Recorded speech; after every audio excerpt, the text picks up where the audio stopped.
It's early o'clock. The shop is closed. We're hunting Talion. Let's go. Dun, dun, dun, dun, dun, dun, dun, dun. Shop is closed. Dun, dun, dun, dun, dun. Going after you, Talion. I have you now. Tell me your secrets. I'll never talk. Tell me your secrets. I'll never talk. Oh, I have ways of making you talk, Talion. I'll never talk. Oh, really? How about now? You're a monster! You'll talk now? I'll tell you everything! I thought so. Hey, it's Eric with PDRC, and you're not going to need any weapons or any other skills learned from Weird Al's party in the CIA to learn more about the new Talion 6S EXB. I plan on actually taking this, doing a side-by-side comparison to my original Talion, and then we're going to look at some of the upgraded parts in it. I'm also going to go ahead and disassemble the front and rear differentials so that we can see what actually has limited slip in it right away from the factory. I'm also going to take a look at the gear mesh, etc. So sit back, relax, and here we go. Okay, so what you're looking at here is actually the two Talions side by side. We have the new EXB and the older Talion 6S. Now, the numbers that I'm going to go through are actually from the last version of the Talion 6S. So I know there's going to be a few folks out there going, "You've already explained your car's older than that." It is, but honestly, I can't remember the old figures, so I'm just going to go through what we have in the new ones. So when you're looking at the differentials between the two vehicles, they're both going to be sitting at a 43 tooth on the main gear, and then you're also going to be sitting at a 10 tooth on your input. The main change that they made to it is actually the pitch. So on the old one, it's at 0.09. On the new one, it's 1.0. So the gear ratios on this have been changed as well. On the old one, you're at a 16.54. On the new one, you are sitting at 14.33. So the Talion of yesteryear came with the SDX2. That controller, the main complaint that a lot of folks had on it was distance, your range. It had latency issues. It was running a 22 millisecond refresh rate. The controls on it were actually pretty simple. I mean, it was a really low channel controller.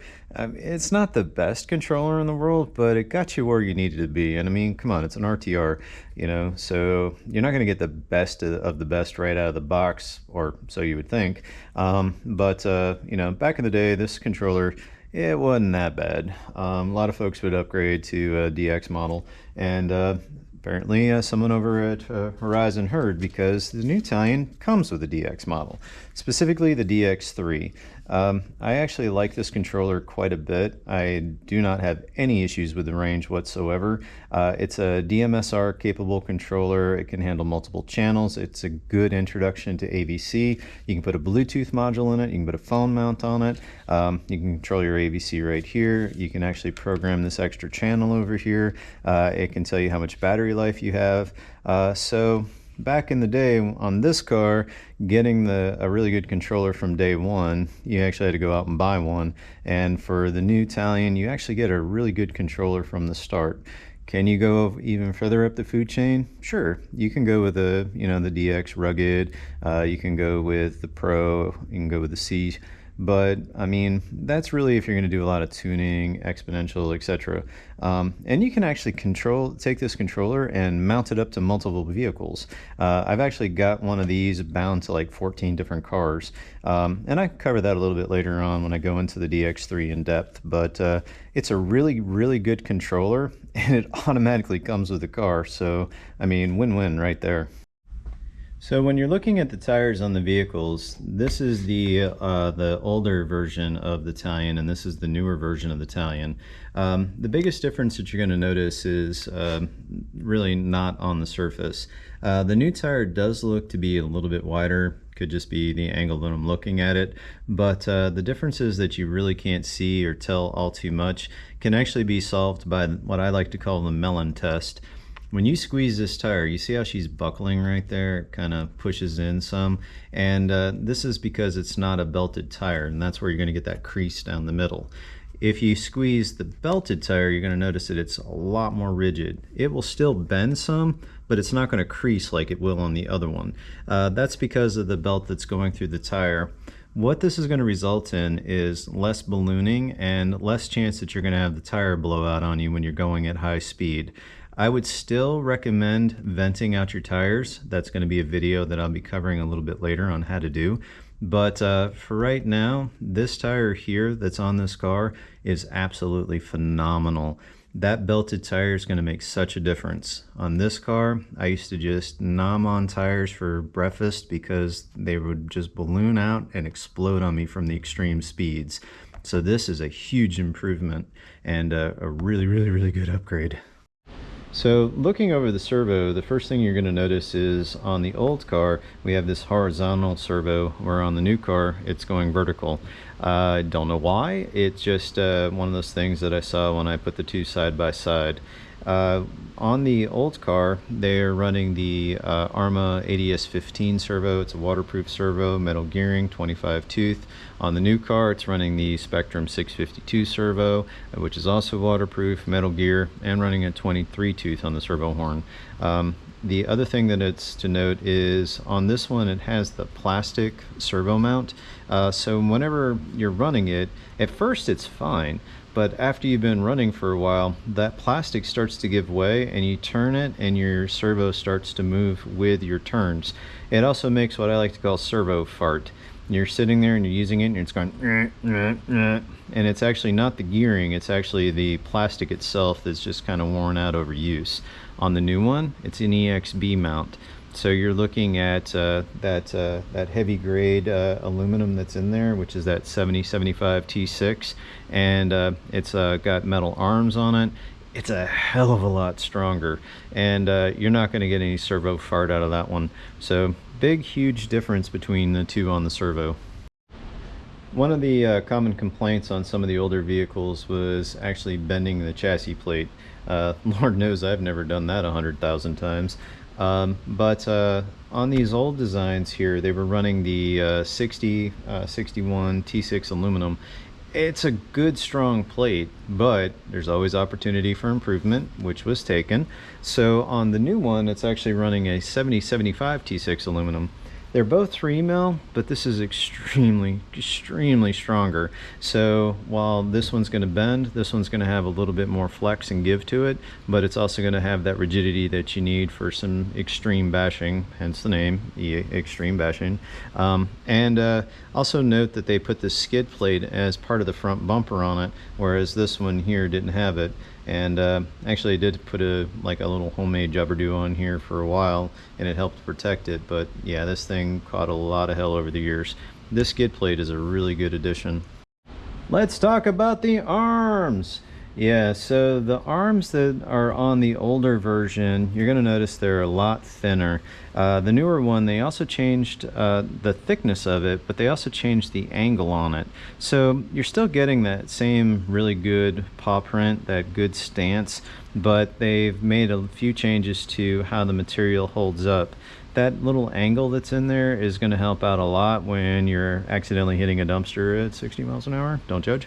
And they've also went ahead and increased all these turnbuckles with a heavier material, a lot stronger as well. So the arms on the front and the rear, huge improvement. And just for giggles, here's what the old arms look like on the rear versus the new arms on the rear. So you can actually see there's quite a bit of difference between the two of them. And again, with that angle that's on there, will really help out when you're bashing the crap out of it. So the next thing that we're going to note on here is there is a shock tower to shock tower brace and support that's here. That's going to help keep it from flexing over and doing the bend. There isn't one on the older Talion. You're also going to notice that these are all plastic on the main supports on the inside, whereas over here it's that EXB 7075 T6 aluminum, and these are going to add in a lot more stability, structure, and support. Also over here, where you have your top that holds up your upper arm, you're going to see that your hanger is actually made out of that same aluminum, and they've upgraded the pin as well. Whereas on this one over here is just plastic, and the pin, I have bent them, I've sheared them off, and this is just a real peach to go in and get that one little screw out from the bottom. These two great, bottom one, pain in the butt. Whereas over here, you're not going to have to worry about doing it as much. The shock towers on this one here are the older style, whereas they've actually improved the style over here, and they've got it sitting at that same 775 T6 aluminum that works out really, really well. So when you're looking at this, it's got a lot more structure, rigidity, and support in the new T6 Talion EXB. The old Talion, that was running a 13-tooth pinion from the factory with the, you could upgrade it to 20-tooth optional, and of course it did have a differential in it, and I had to put a spool gear in there because reasons. On the new one though, you're going to see that it's running itself with a 15-tooth pinion that comes from the factory, 20-tooth optional, and part of the reason being is this is running, this one over here has that old motor plate design. I don't know if you can see it really well, but this was a fixed plate, and there was a screw over here you could go over, and you can modify your gear mesh that way.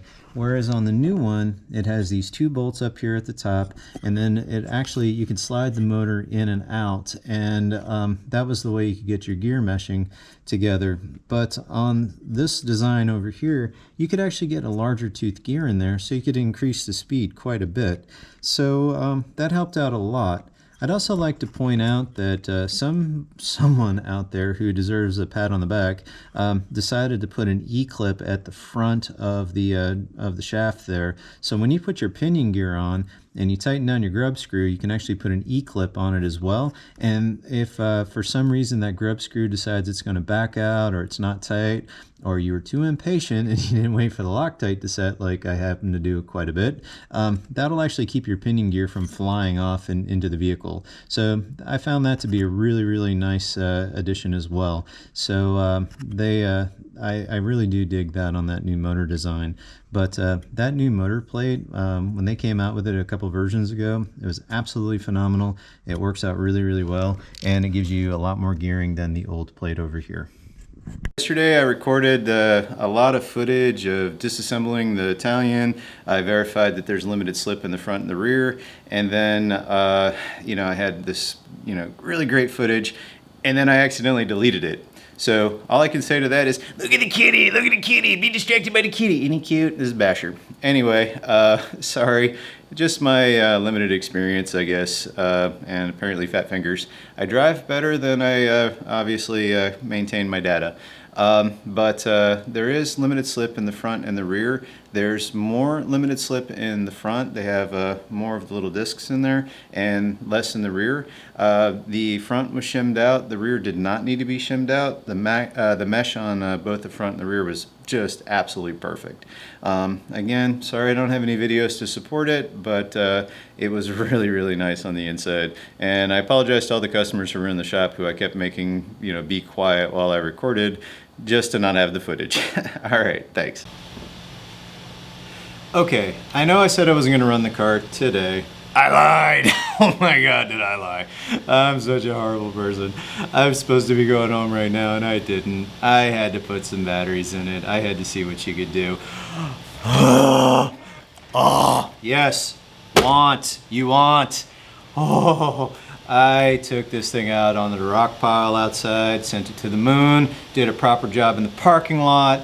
Yes, it is right. Yes, this car was hauling ass. It did its jumps proper. I started taking down some data, but then after a while I was kind of giggling like a schoolgirl, so I didn't really do my homework as much as I should have. I'll try to do better tomorrow, hopefully, no promises. I mean, I already lied about not running it. I mean, I added a couple of scratches to it, and I may have dented in the frame just a little bit, but it happens. So, the body, not the frame. But anyway, so the information that I did take down until I lost complete control is outside right now. It's like about 80 something degrees. So I started off my motor test. It started off at 82.6 degrees at rest, meaning I hadn't run the car yet. ESC was sitting at 100.6. Servo was at 81.3. I went outside, I did what I call a pin test, which is where I sit there and I hold the throttle to it and I had it running in a circle for about 5 minutes. She got up to 128.3 on the motor, 117.3 on the ESC. She got up to 87.6 on the servo. Okay, so that was good. Nothing crazy, nothing insane. Now, then I started going out to the rock pile. You know, the thing that my sister is telling me, don't do it, don't go. Yeah, I did it. I had to. I sent it up. There was one point where I had to pinata it out of a tree. So to me, if it can pass the tree test, then she can jump. Got stuck in the tree. But basically on that one there, the rock pile, I was averaging 152.10 on the motor and 122.3 on the ESC. So basically, and I didn't take down the servo because I was too busy giggling. And then I just went out in the parking lot and pinned it until the batteries were completely flat. The moral of the story is, oh yeah, the Talion is back.